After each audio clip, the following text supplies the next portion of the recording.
আসসালামু আলাইকুম। বর্তমানে যে একটি ভয়ঙ্কর চ্যালেঞ্জিং সময়, সেই চ্যালেঞ্জিং সময়ে মুক্তিযুদ্ধের পক্ষে বিএনপির যে কঠোর একটা অবস্থান এবং জামায়াতের তুমুল বিরোধিতা, সেখান থেকে আমাদের অনেকের মধ্যে একটি ধারণার সৃষ্টি হয়েছিল যে বিএনপি তার আসল রাজনীতিতে ফিরে এসেছে।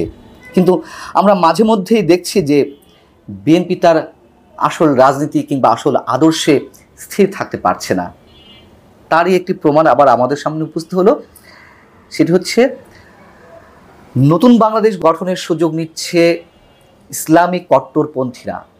এইটিকে কেন্দ্র করে, এই বিষয়বস্তুর উপরে নিউ ইয়র্ক টাইমস যে প্রতিবেদন দিয়েছে, যেটিকে কেন্দ্র করে সারা বাংলাদেশ, বিশেষ করে সরকারি মহলে তোলপাড় চলছে, সেই রিপোর্টটিকে প্রত্যাখ্যান করলেন বিএনপির সিনিয়র নেতাদের কেউ কেউ। আমাদের নিশ্চয় মনে পড়ে যে 2001 সালে বিএনপি জামাত জোট সরকার গঠনের পরে সারা দেশে যে জঙ্গিবাদের উত্থান ঘটেছিল, তখন জামায়াতের তৎকালীন আমির, তৎকালীন সরকারের অন্যতম মন্ত্রী, কৃষিমন্ত্রী মতিউর রহমান নিজামী গণমাধ্যমকে সাক্ষাৎকারের সময় বলছিলেন যে দেশে কোনো জঙ্গিবাদ নেই, এগুলো সব মিডিয়ার সৃষ্টি। তো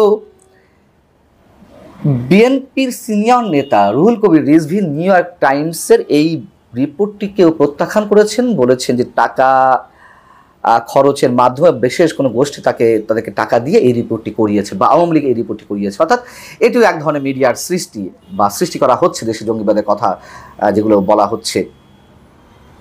এবং একই সঙ্গে এটুকু বলে রাখতে চাই প্রথমে যে রুহুল কবির রিজভী শুধু মিডিয়ার সৃষ্টি বাংলাদেশি জঙ্গিবাদ বা উগ্র মৌলবাদী গোষ্ঠীর উত্থান এই কথাই কেবল বলতে চাননি, তিনি তার নিজের বিরোধিতা করেছেন, নিজের বক্তব্যেরও বিরোধিতা করেছেন। সব বিরোধিতায় তিনি কথাবার্তা বলেছেন।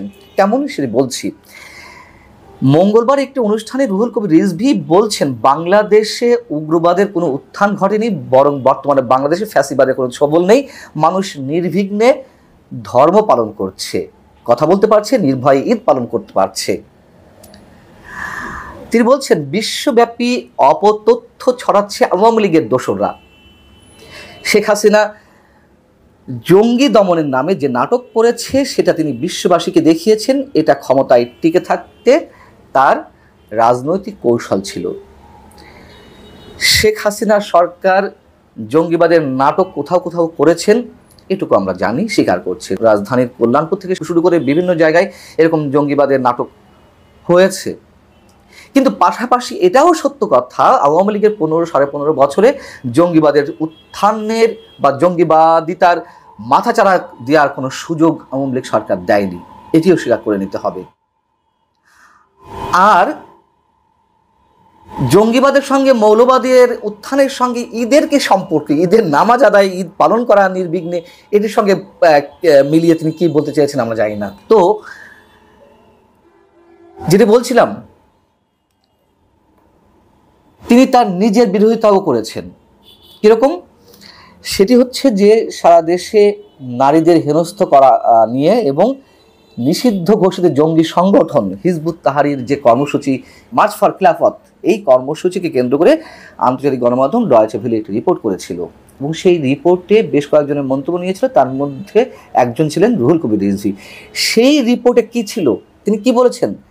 তিনি বলছেন যে এসব ঘটনায় উগ্রবাদী মৌলবাদী গোষ্ঠীর মদত থাকতে পারে। দেশের অগ্রগতি ও উন্নয়নের পথে যেন জঙ্গিবাদ মাথাচাড়া দিয়ে উঠতে না পারে। নিষিদ্ধ সংগঠন কিভাবে, হিজবুত তাহরির উদ্দেশ্যে বলছেন, নিষিদ্ধ একটা সংগঠন কিভাবে মিছিল করে তার সরকারকে গুরুত্বের সাথে দেখতে হবে। ক্যাম্পাসে মেয়েদের পোশাক নিয়ে উগ্রবাদী গোষ্ঠী কাজ করছে। আর কিছু বলা আছে? তিনি নিজেই বলছেন যে উগ্রবাদী গোষ্ঠী কাজ করছে এবং সেটাই তো বলার চেষ্টা করছে নিউ ইয়র্ক টাইমস। এবং তারা বলছে যে ভয়ঙ্করভাবে তাদের উত্থান না ঘটলেও উত্থানের সুযোগ তৈরি হয়েছে। তাহলে তিনি তার নিজের কথা বিরোধিতা করলেন। শুধু রুহুল কবির রিজভী নন, বিএনপির অন্যান্য আরও অনেক নেতা তারা উগ্রবাদীতে নিয়ে কথা বলছেন সাম্প্রতিক সময়ে। যেমন গত 23শে মার্চ একটি অনুষ্ঠানে বিএনপি চেয়ারপারসন উপদেষ্টা এবং সুপ্রিম কোর্ট আইনজীবী সমিতির সভাপতি মাহবুব উদ্দিন খোকন যে কথা বলেছেন তা হচ্ছে, জামায়াত ইসলামী সহ অন্যান্য মৌলবাদী দলের বিষয়ে সতর্ক থাকতে হবে। আমরা 15 বছর ধরে আন্দোলন করেছি মৌলবাদীদের হাতে ক্ষমতা তুলে দেওয়ার জন্য নয়, অর্থাৎ মৌলবাদী বা উগ্রবাদী গোষ্ঠীর কিছু কার্যক্রম নিশ্চয়ই বিএনপি চোখে ধরা পড়েছে, যার কারণে তারা এই কথাগুলো বলছেন। মতিউর রহমান নিজামী যে বলেছিলেন যে জঙ্গিবাদ মিডিয়ার সৃষ্টি বাংলাদেশে, এই কথা বলার বিপরীতে কি ধরনের কার্যক্রম ঘটেছে আমরা জানি না সারা দেশে। তখন দেশে বিভিন্ন স্থানে সিনেমা হলে বোমা হামলা, গির্জাতে বোমা হামলা, ছায়ানটে বর্ষবরণ অনুষ্ঠানে বোমা হামলা, সারা দেশের 63টি জেলায় 17ই আগস্ট 2005-এর 17ই আগস্ট, যে সম্ভবত 2005 নাকি 2004, যাই হোক, সারা দেশে একযোগে যে বোমা হামলা, ভয়ঙ্করভাবে তাদের অস্তিত্বে জানান দেওয়ার চেষ্টা, আদালত প্রাঙ্গণে বোমা হামলা করে বিচারকদের হত্যা, এইসব জঙ্গি কার্যক্রম তো আমরা দেখেছি। এবং এই সময় এসেও যা কিছু ঘটছে তার তো একটা প্রারম্ভিক অবস্থা। নিশ্চয়ই ভয়ঙ্করভাবে জঙ্গিবাদের উত্থান বা প্রকাশটা এই মুহূর্তে আমাদের চোখে পড়েনি, কিন্তু আইএসের কালো পতাকা নিয়ে যেখানে সেখানে মিছিল বা অন্যান্য আরও অনেক বিষয়, সেগুলোকে কিভাবে অস্বীকার করবেন আমাদের রুহুল কবির রিজভী সাহেবরা, যে এগুলো মৌলবাদী বা উগ্রবাদী গোষ্ঠীর কাজ নয়? আচ্ছা, তিনি যে এই কথাটি বললেন, ঠিক মতিউর রহমান নিজামীর মতোই বলার চেষ্টা করেছেন যে বাংলাদেশে এখন যা বলা হচ্ছে জঙ্গিবাদের উত্থানের একটা সুযোগ তৈরি হয়েছে, সেগুলো মিডিয়ার সৃষ্টি, মানে নিউ ইয়র্ক টাইমসকে উদ্দেশ্য করে তো এই কথা বলছেন। বাস্তবতা যদি মৌলবাদী গোষ্ঠীর উত্থানের একটি সুযোগ হয়ে থাকে, যদি তারা সেটি বিশ্বাস করে থাকেন, তাহলে এটি উড়িয়ে দেওয়ার কারণটি কি? এটি বলে তারা তাদেরকে সন্তুষ্ট করতে চাইছেন, শুধুমাত্র আওয়ামী লীগের বিরোধিতার কারণেই তারা এই কথাগুলো বলছেন, নাকি এই কথাটি বলে সরকারকে, ডক্টর মোহাম্মদ ইউনূসকে খুশি করে নির্বাচন আয়োজনের একটা চেষ্টা চালানোর বিষয় আমরা ধরে নেব? এগুলো বলে কি নির্বাচন আদায় করা যাবে? এবং এটিও তো বাস্তবতা, যত দ্রুত সম্ভব নির্বাচনের মাধ্যমে গণতান্ত্রিক সরকার না এলে দেশের জঙ্গিবাদ চরমপন্থা ভয়ঙ্করভাবে মাথাচাড়া দিয়ে উঠবে। এটি কি রুহুল কবির রিজভী সাহেবরা বুঝতে পারছেন না? এবং সবশেষে এটুকু বলতে চাই, রুহুল কবির রিজভীরা আবার যা বলেন মাঝে মধ্যে, সেখান থেকে আবার কিঞ্চিৎ সরে আসেন। কেমন বলে ওঠেন যখন ঊর্ধ্বতন কারোর খবরদারির শিকার হন, তখন বলেন যে এই বক্তব্য দলের না, এটি আমার নিজের। যেমন ভারতীয় পণ্য বর্জনের ক্ষেত্রে তিনি তার নিজের গায়ের শাল আগুনে ছুঁড়ে পুড়িয়ে ফেলেছিলেন, ব্যাপক প্রতিক্রিয়া সৃষ্টি হয়েছিল। ভারতের পক্ষ থেকে কঠোর কড়া প্রতিক্রিয়া এলো।